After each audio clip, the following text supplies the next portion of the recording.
Allah Akbar. From the river to the sea, Palestine will be free, or whatever it is. First of all, for the people that are going to come here with their nonsense, this is YouTube. Do you really believe everything you see on the internet, especially YouTube titles? You must be new around here. I don't stand with goddamn Hamas. I don't stand with Hamas. I don't stand with the Palestinians. I don't stand with the IDF or with Israel. I'm an American. I'm a United Statesian. I live in the United States of America. My concerns are for my country and what's happening domestically, right, in the United States of America. That's what I'm worried about. Our economy, healthcare, income, pursuit of the American dream. That's what I'm concerned about. Now, I'm a human, and I'm a human who actually cares about other people other than myself. So I do recognize the suffering that's happening in Palestine, and I sympathize with the people, but I don't believe the Palestinians are special. There's people all over the globe that are suffering. I don't believe in this mentality of, and it's ironic that the same people who talk about, they don't want the government to control, government controlling you, and they want you to wear masks, and that's how they're controlling you. Those same people, and they're lemmings, right? They are actively allowing the very thing they say they don't want, right? The fake outrage. They're supposedly concerned about the things that they're told to be concerned about by elites, right? The billionaire class and their assets in the media, right? So whether it's the Save the Kids Brigade, right? The people who actually don't care about the kids, but because they're told to care about the kids, all of a sudden they're walking around, the kids, can't think for themselves, right? And it's the same thing, Ukraine war. Oh, I stand with Ukraine. Everybody put the Ukraine flag on their thing. Our country's crumbling. Money is being just thrown out the window to Ukraine, and we running around talking about we stand with. Why don't you stand with America? How about that? Let's stand with America. Get our act together first, and then we can go stand with other countries, right? Clean your own home first before you worry about other people. How about that, right? Same thing with this I stand with Israel, which I did a video on that. I totally destroyed that concept. Israel don't need nobody to stand with them. Israel is good. Israel is not in a crisis. Who is in a crisis? Us, United States of America. There are a couple different crises going on. Who else is in a crisis? The Palestinians. That's who's in a crisis. So if you want to stand with someone, stand with the Palestinians, right?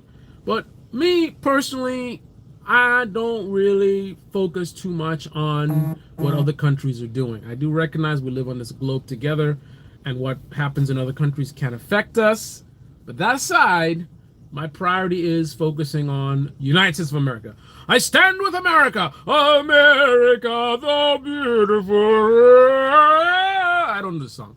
Anyway, that's what I stand with, right?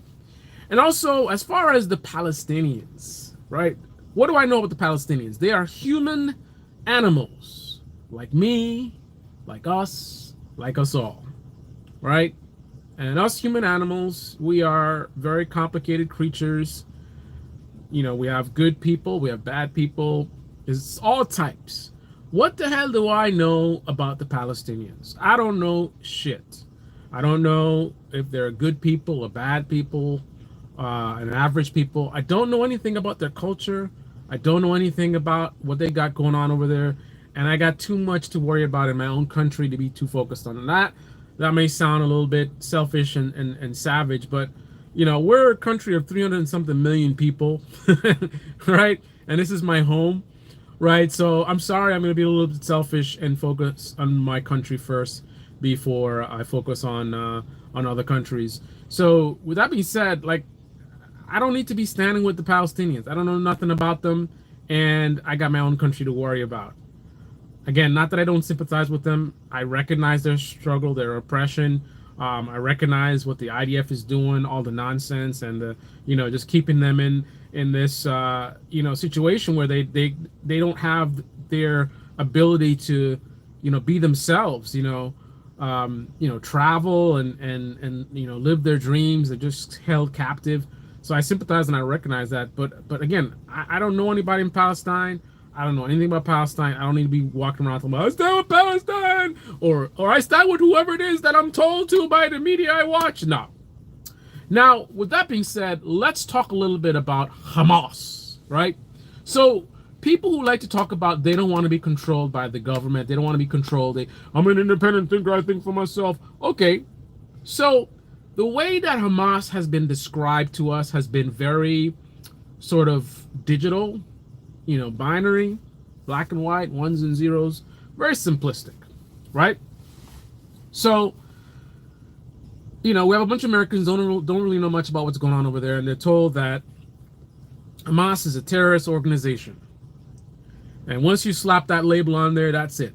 Oh, terrorists, they're terrorists. Okay, they're evil, they're Satan. So that leads to a very sort of cartoonish view of Hamas in this country by many people.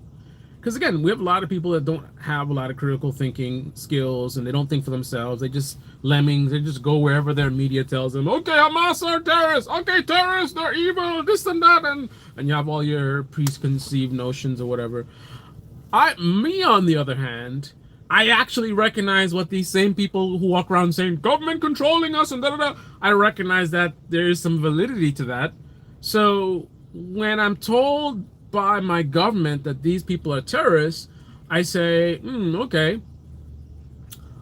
I wonder if they're actually terrorists. I wonder what is the basis of them being called terrorists. I wonder who these people are and what they're really about and what's going on, right? The nuance, right? So beyond that, I have a little bit of healthy bit of skepticism. I'm not so quick to allow the government to just have me think of, a group as, okay, they're terrorists, that's it, and let me say another hypocrisy again. The same people, so you look at Vosh. Vosh has a similar, he has a similar view of conservatives. It's very, very cartoonish. Conservatives are just a bunch of racists, whatever he, describes them as, right? Very, very simplistic, no nuance, no trying to understand the difference between crazy MAGA people versus people that just have a conservative ideology, the actual white supremacists versus, other people, again, that have a different alternative ideology. He doesn't look at it that way. It's just like, conservatives are racist, right? The conservatives who would push back on Vosh and saying that's ridiculous, we're not a monolith, right? You can't look at those people that attacked those police officers on January 6th and like, that's the right wing, right? It's more to it than that. The same people who would fight back and say that, they would not do the same thing with Hamas, right? Again, lack of critical thinking, bunch of lemmings. They're told, oh, they're terrorists, okay? Terrorists, they're evil. They're the Muslims. They believe in this and that and killing people and whatever. They're savages, blah, blah, blah. Now, I'm not going to say that any or all of that is not true. But what I am saying is, whether it's true or not, it's not something that the typical, I don't want to just say right-wingers, but typical right-winger who has a negative perspective of Hamas, I don't think they are going beyond what they're being fed, right? Sure, there's some that do a little digging and figure out things for themselves. And I'm sure you have some of them who watch me who are like that. But I think typically, ain't nobody got time. A right-winger ain't got time to be looking into who Hamas is. You hear they're terrorists by your favorite media. Okay, terrorists, they're evil, right? That's not how I operate, right? I recognize that there's a lot of manipulation, a lot of misinformation that comes from all around. Mainstream media, whether it's left-wing mainstream or right-wing mainstream, independent media, our government, right? So when I'm told things, I don't just accept them on face value, right? So I put a question and I say, what is Hamas? Who are Hamas? What are they all about and what are they doing? And also, I analyze the evidence that I have, the direct evidence. So, for example, the October 7th attack. We have the videos, and those videos are not, thankfully, it's, well, even that, I didn't even necessarily verify that, but thankfully it's not like third-party people that are saying, like, hey, look what Hamas did. It's Hamas saying what they did, right? From what I'm hearing, right? Again, I didn't dig into that. I didn't dig into every single detail, but let's accept that that's actually true, right? Let's put that aside and let's accept it to be true. So Hamas is posting videos, and then I'm like, okay, so this is Hamas speaking for themselves. And what am I seeing? I'm seeing some very savage behavior. I'm seeing war crimes. I'm seeing civilians being slaughtered, just indiscriminately, just like shooting people, and and then they went to that music festival. I mean, really, really inhumane stuff that would definitely, without a doubt, be categorized as terrorism. I think, what was it, Mr. Nate? No, Tate. Andrew Tate, I think, was the one that was clowning around. He destroyed what's his name? I'm talking about. I can't even think. Getting old, man. He destroyed whoever that guy is. Piers Morgan or something like that. He did a really good job. I don't like the guy. I think he's a scumbag, but he did a really good job. But he soiled it up by this one point. I think he was the one that didn't want to acknowledge Hamas as terrorists. Now, I recognize some of the points that he was trying to bring up and saying he wants to understand the full context. That's kind of what I'm saying as well. But come on, when you see someone committing an act of terror, right? And I don't use terror loosely like the Young Turks do, like, oh, they're just terrorizing people. No, I look at the actual definition, right? They're using violence for the furtherance of some side of political agenda, right? So this is, and especially when you are targeting a lot of civilians, right? Like the IDF is doing. So IDF is doing terrorism, in my view. I believe the IDF, it's really complicated. I want to say the IDF's terrorism is not as bad as Hamas's terrorism, because they have sort of an angle, and I know they abuse this angle of, like, they were attacked and then it's kind of like a defensive thing or a response to, but the way they're conducting it, it's almost like they're hiding behind that legitimate purpose in order to actually do terrorism and pretend like it's not terrorism, right? But I'm not here to judge whose terrorism is worse than the other terrorism. Terrorism is terrorism, and not what the IDF is doing is terrorism. What Hamas did is terrorism. However, Hamas is not. You can't look at Hamas in a cartoonish way. You can't look at Hamas simply as it's presented by those in the media that you like, whether it's far left media, putting this this sort of freedom fighter perspective, and open air prison, and they're just fighting back, and what do you expect? Not saying those are not valid points, but I think some of them take it too far to where they just like they're actually pro-Hamas. Now, typically when someone says someone is pro-Hamas, it's because they're unable to challenge the person's position, so they try to smear them and say that they're pro-Hamas, absent any evidence whatsoever that they actually support Hamas, right? But there are some minority on the left that I would say actually are pro-Hamas. Foolish, some of them, savage, others, combination of the two. But overall, those groups are just like, they just see them as freedom fighters, whatever. There's no context beyond open air prison, and they're fighting back. They have a right to fight back, and that's that, right? I see it as, I recognize the context. I recognize that if I were, a head of state from a country that's doing to the Palestinians what Israel is doing to them, I would expect the result to be terrorism. I would expect that ultimately that will be the response to what I'm doing. So there's context to the terrorism, but it's still terrorism, right? Just because you recognize the context doesn't mean that you pretend that it isn't what it is. What it is. But here's the important thing. So what is Hamas? Who are Hamas? Because I actually care about facts, I actually care to know the truth, I actually care to understand things, and I just go along with whatever rhetoric is coming from whichever side has the ideology that I closest, what's the word, I identify closest to.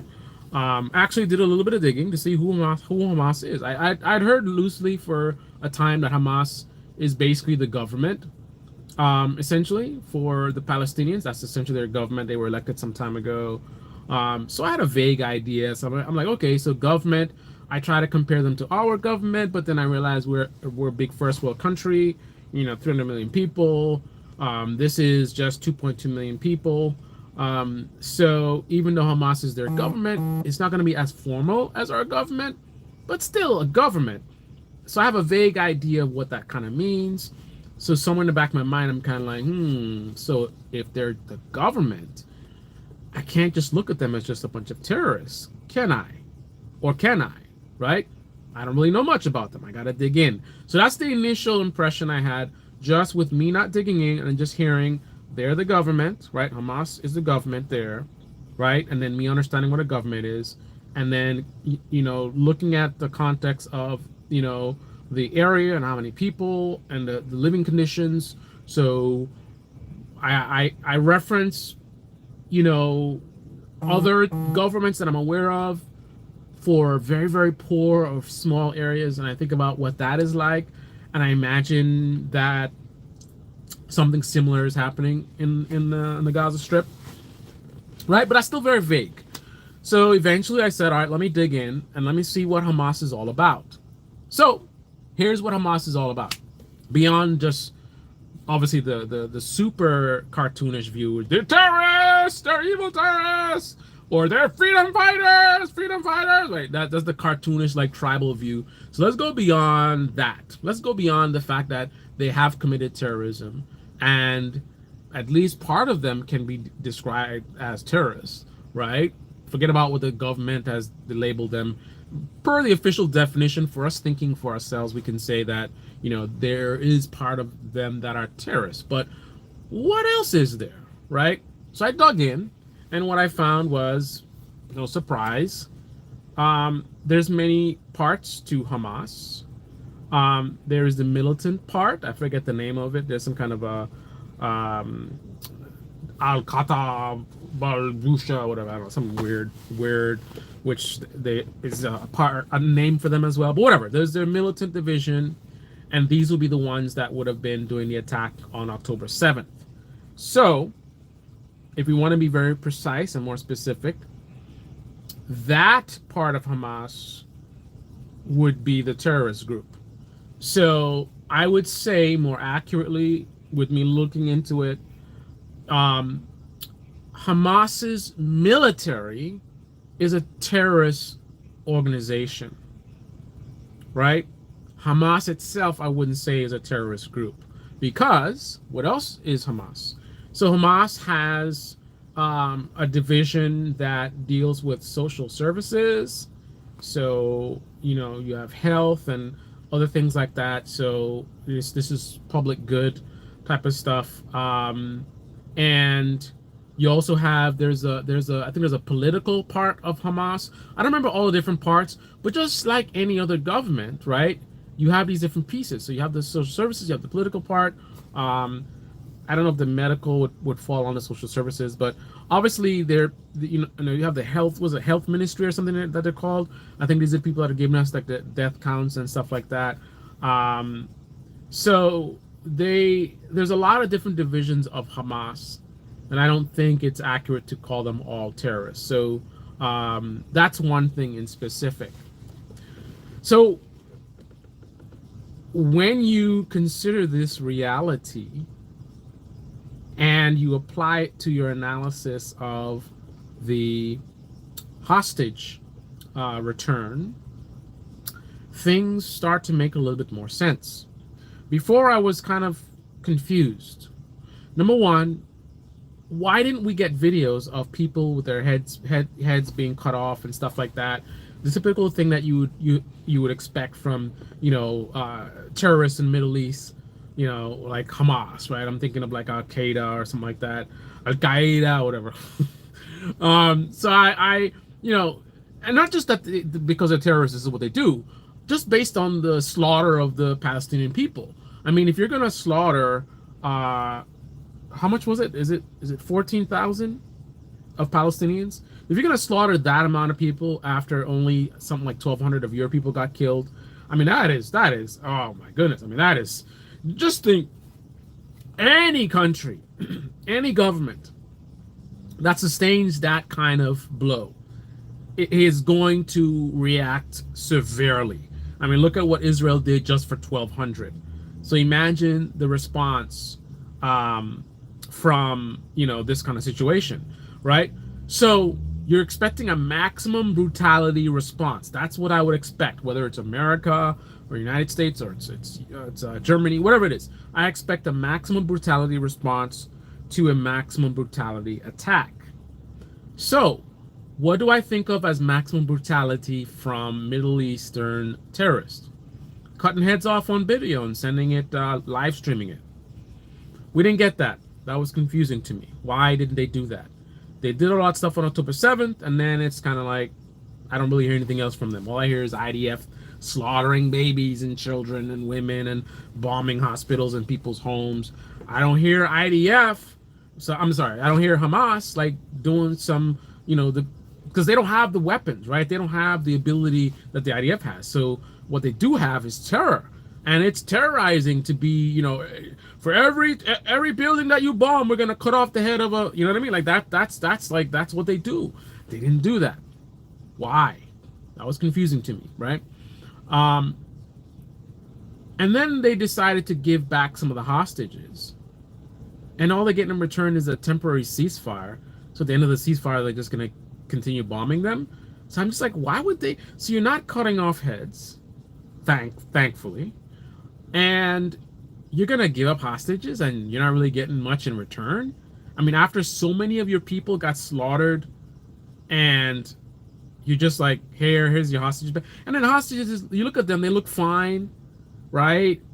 I was expecting they're gonna be in bad condition. They're all beat up and they're tortured and they're gonna be all like bruised up and all this kind of stuff. And I look at them and they seem fine, right? Now I'm sure they're not fine, right, in terms of emotionally. And I don't know, man. I'll be skeptical that they were just 100% treated to the best, right? I mean, would the United States treat its prisoners? Do we need to go there? I mean, we're the good guys, right? How have we treated our prisoners, right? So to be killing so much of their people, and then they have these prisoners, and then like nothing happens. Like I'm expecting something, but whatever it is that might have happened, not enough that it's like the people come back and they're banged up and they're limping and it's craziness. They seem fine. So you didn't cut off the heads and do video, and then you're returning hostages and you're not really getting anything major in return other than a temporary ceasefire, which is kind of like, what's that gonna do? And then the people seem like they were taken care of. Okay, but now let's apply the new knowledge of what Hamas is all about.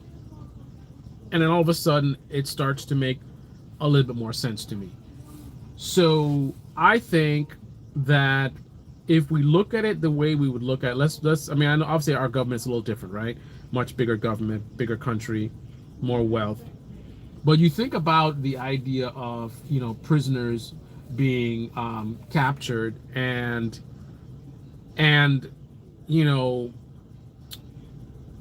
think about who would keep these prisoners, right? So it depends on the kind of prisoner, right?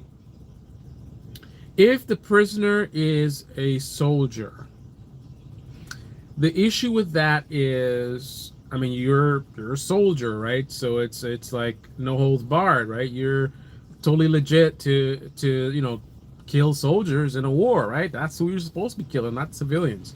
So, and then also intelligence gathering, right? So I would expect potentially IDF soldiers that are captured to possibly be interrogated, trying to get intelligence out of them, and probably tortured and stuff like that, because these are soldiers, you want to get stuff out of them, right?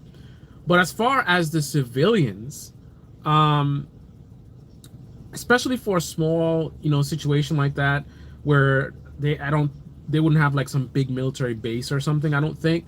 So I could see the civilians being passed to like the part of the government that deals with either political or the health people, and these are not the terrorists, these are not the violent people, right? So just like how in a wartime situation our troops are the ones that are going to go out there and be killing and doing all the violence, but even our military hospitals, right? I mean, a military hospital, I mean, in self-defense, obviously, they're gonna have weapons and stuff like that, but they're not really offensive, right? They're more defensive. So you would expect, like, if you wound up in a military hospital, that you're not gonna be treated badly, right? So I could see that the civilian prisoners, were kept by a non-militant part of Hamas, who, treated them well, because they're not the violent ones, right? They're not the terrorists, and they also recognize the harm in harming these people, in terms of, they probably recognize in terms of politics, the optics, right? Them doing bad things to civilians. It's already looked bad on October 7th. You don't need to be doing more. So think about, we have the more level-headed people who might be, part of our, bear with me, part of our politicians, right? We look at our senators and stuff like that, who might be more level-headed, and you look at the military, who, I mean, their whole thing is they're fighters, right? So they go out there and they're dropping bombs and whatnot. They maybe have a little more of a brutal sort of perspective, but either way, I could see that the people who kept them, took care of them for multiple reasons, because they're not violent and they know better. They know it's not a good look. So that being said, I think it also explains why return the hostages. The point of the hostages, in theory, would be as a weapon, right? If you attack us, we're going to kill your hostages, or you might be killing your own hostages, so you better be careful. But IDF obviously does not care about their people, right? Which is why it took 6 hours to respond on October 7th, and which is why they're just bombing like crazy, because they're not worried about their people, right? So if IDF is not worried about their people, then the hostages don't really have much value. In fact, the value of the hostages changes with that being said. So the hostages initially, using them as like negotiating, that type of thing. But since the IDF didn't care, then that value was taken away. So the only value left is in the PR wars. If you take really good care of these hostages, especially with the IDF killing all these people, it's a powerful weapon, a propaganda weapon to, put people on your side, get sympathy globally, make your enemies look bad, right? So with that in mind, it is in your best interest to take very, very good care of them, because if you can take very, very good care of them and treat them really, really nice as you can, so when they go back and they don't have any horror stories to tell, like, how does that look after IDF killed all these people, and you have your hostages going back saying, yeah, they're really nice and they were serving us cake and all, you know what I mean? Like, that's not a good look, right? And then they're not all bruised and stuff. I mean, that becomes the new value, and this value is lost over time due to the way the IDF is bombing things all over the place. What I mean by that is they can be killed by IDF, right? So what is the point of keeping these hostages and taking very good care of them if they die and no one is ever able to learn the truth about how good you were to them for whatever reason you were, right?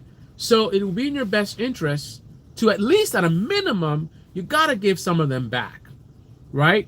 In order for you to cash in on the value of, hey, they're saying we're terrorists and we're evil, but look how many people they killed, right? And look, we had these prisoners and we took care of them. We could have killed them. Look, we had sort of a lot of incentive to do something to these people because of look at how our people are being treated, right? But we took good care of them, right? So again, to cash in on that, you need to return the hostages. You got to return them before the IDF kills them. I'm sorry to say, you got to return them before the IDF kills them, and then then that's all wasted. You spent all this time taking care of the prisoners, and then no one will ever know, right? So then, you know, when the prisoners get killed, IDF can lie and make it look like they did it or whatever. I mean, that just sucks, right? But if you return them, that's the thing. The IDF can't hide that. That's a very powerful weapon. IDF really can't hide that you took good care of them because the families are putting pressure. They want their people back. And if Hamas is going to give these people back, you better take them, right? What are you going to do? Say no? You can't say no, right? You gonna go and kill them or something? I mean, you have no choice. You got to take them back, right? Right? So this is something that I think might be the calculus of Hamas, not necessarily the militant part of Hamas, but the other parts of Hamas that probably were taking care of these prisoners. So, changes things when you get a little bit more information to understand the full perspective. Good to see you, Jock. Let me see your comment. While they have hostages, pauses, ceasefires will stave off the IDF and allow them time to reposition themselves since Netanyahu is determined to wipe out Hamas. I don't know, man. I think someone was saying about them reposition themselves during the pause, but I don't know why they would need the pause to reposition themselves, right? I know IDF is bragging about blowing up all these tunnels, but you know they haven't killed all the tunnels, so you know Hamas military definitely has the ability to move around at anytime they want to, right? They do not need to wait on a ceasefire to do that, right?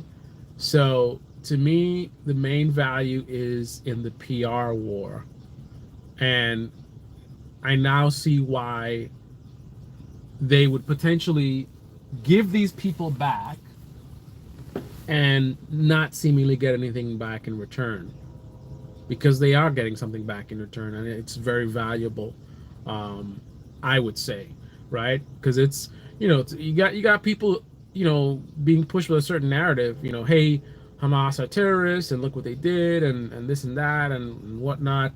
But then you keep hearing about all these civilians getting killed by IDF, and you're like, okay, but they're defending themselves, whatever. And then you throw in that mix prisoners that were well taken care of. I don't know, man. Some people are going to be like, I don't know, something's not right about this. So that would mean if I were the IDF, seeing how they get down, I would be doing everything I can to prevent these hostages from sharing with the world potentially how good they were treated. So I would come up with some kind of an angle. So pay attention for stuff like that. Some kind of angle, you know, for security reasons. Don't talk about certain things, you know, because we don't want Hamas to know how much we know about them, or make up some lie, right? Somehow try to suppress the speech of the hostages, right? Hiding behind some kind of noble reason, because if my instincts are correct on what, you know, potentially the non-militant parts of Hamas are up to with the return of hostages, then, you know, IDF is definitely going to want to suppress their speech, So let's see. Let's see what kind of interviews. I mean, they got them back for a while now, and I realize and that's the thing. There's a lot of stuff for them to hide under because you have psychological issues. Some of you know that I unfortunately was in prison. I'm a criminal, and I'll tell you, man, it wasn't long, just some months, but when I got out, man, after I think I was in there like a total of 6 months, after being incarcerated for 6 months, kept in a cage like that, very limited amount of people that I'm exposed to, I was extremely, extremely uncomfortable in public. I felt very uncomfortable being around crowds of people. High anxiety. And I also had a lot of fears. Every time I saw a police officer, I thought they were coming to take me back. Right? So think about, just me 6 months, I mean, most of it was in jail, but still, if that's the impact that I had in that kind of scenario, now I know that was a longer period of time than these hostages were there, but I mean, they were taken hostage by a terrorist group. I'm sure they are well aware of what terrorists do with hostages, and they saw what they did to those civilians. So every single minute of every day, you must be thinking, when is it going to be the time? When are they going to put a bullet to your head or put a knife to your throat? I can't imagine the damage. So there are legitimate reasons to give them, room to breathe. So in terms of like doing interviews and stuff, I mean, they really should be genuinely like left alone, get them treatment and allow them to speak to their families and be with their families, be with their loved ones, just rebuild their lives and get through whatever. So the idea of like long interviews and stuff, I don't think is appropriate, but that's kind of convenient for the IDF because they probably don't want too much of that going on. So let's just see. It'll be interesting to see what happens because over time, right now it's probably too soon, but in time they're gonna start to recover and be able to do more and be more comfortable. So at some point in time, they're gonna want to share their stories, right?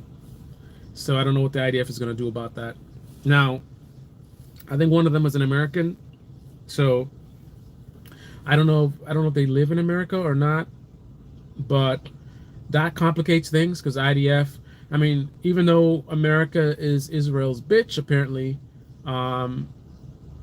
it's still a little bit complicated controlling the narrative when you have a hostage that gets returned who's an American and then they get sent to America. It's one thing in Israel, Israel controlling what its own people say, much easier, but not so much when these people are from other, and there's other countries too, right? So if you got people going back to other countries, that kind of complicates things. So sooner or later, there's going to be people trying to talk about this stuff, and just pay attention and see if you see any evidence of, attempted suppression of that kind of stuff. But anyway, that's what I wanted to talk about. Thanks for joining. Let me get out of here. I'll just play with my, so childish, 615. Got my proton blaster. This thing is a beast, man. Holy crap, it is massive too. This is what I've been needing for a while. Get the job done. That's how I'm getting old, all excited about blowing some leaves. We'll see how long the excitement continues. Let me stop breaking my neck.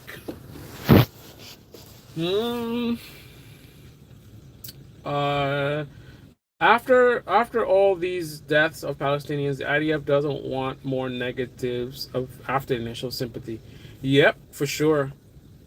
And see how they acting nice now, giving them water and let's do the ground thing and let's do the pause and whatever. You know, let's see if people can forget all the stuff that we did before. And now, and remember I said this before. So far, things have been going pretty much as I expected. Because remember I said in the end, they would do some nice stuff, and then so in the beginning it's let's keep talking about October 7th, right? October 7th, October 7th, October 7th, October 7th, and then in the end you do some nice stuff, and then that's all you want to talk about. Anybody critiques you at all? We did a ceasefire and we gave them water and and this and that and this and that. If we were savage, we wouldn't give them anything. Right. Take advantage of people's short-term memory. Biden has opened up the door to future negotiations after these pauses. The Netanyahu can't be oblivious to world condemnation. Yep, his only out is negotiating. Message retracted. Probably something was in my teeth. You said something was in my teeth and then you pulled it back. Anyway, let me get out of here. This is the Debate Me channel. Debate me in the comment section below. Click on the like button, subscribe, smash that bell. Be well. And for those of you dummies who are going to read the title of this video, not actually watch the video, and are not going to actually listen to what I'm actually saying right now, so I'm being a dummy for saying it, I don't fucking support Hamas. I don't stand with Hamas. I covered that in the video if you actually watched it. But anyway, I'm out. Click on the like button, subscribe, smash that bell, be well. Jock, share, rock, you are redacted.